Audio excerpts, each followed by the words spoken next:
Hello, my name is Jill, and I'm currently in my last year of my Therapeutic Recreation degree at the University of Regina. I was fortunate enough to have my placement at the Meadows long-term care facility here in Swift Current. I've had the chance to work under and alongside the recreation therapists here in the building.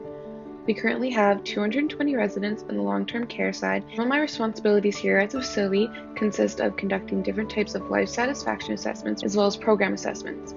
These include physical assessments focusing on strength, coordination, balance, endurance, and speed.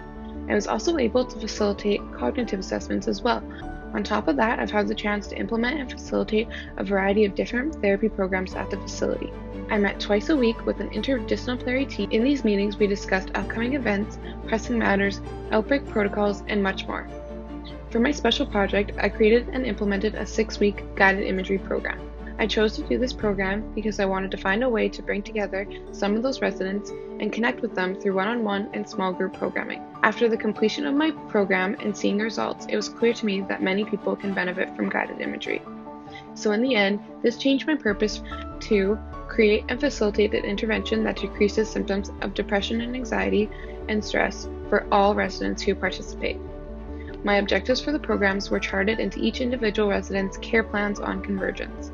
The objectives were to improve mood and behavior of the residents, promote a calm state and emotional health, and to help control pain. The goal entered into the resident care plan was that each resident would decrease by 2 or more points in each area on the DAS-21 assessment after the completion of the program. I charted on each resident after each session of the program. This allowed me to track the residents' attendance, level of engagement, progress, and any other comments that was worth noting. After 6 weeks and the completion of my program, I facilitated the same assessments again and calculated the difference between the results. Each resident met the goal of decreasing by 2 or more points on the DAS-21 assessment. I have also created a binder of the program that will be left at the facility for them to use. It includes an introduction to the program, an example of a program plan template that I created, some tips to follow, past scripts that I have used, and a list of residents who participated and who showed interest in participating.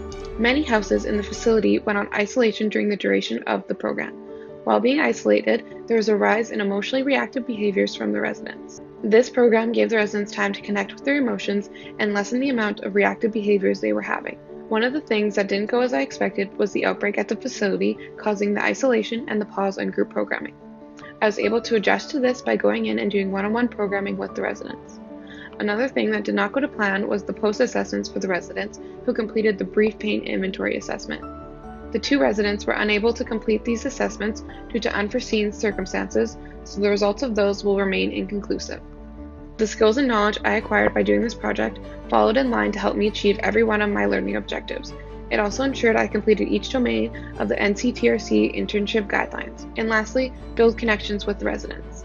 I think this was the most valued aspect to my project.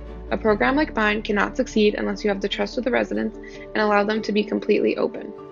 One thing I would do differently for next time is to do more pain assessments in hopes of being able to complete them after the duration of the program.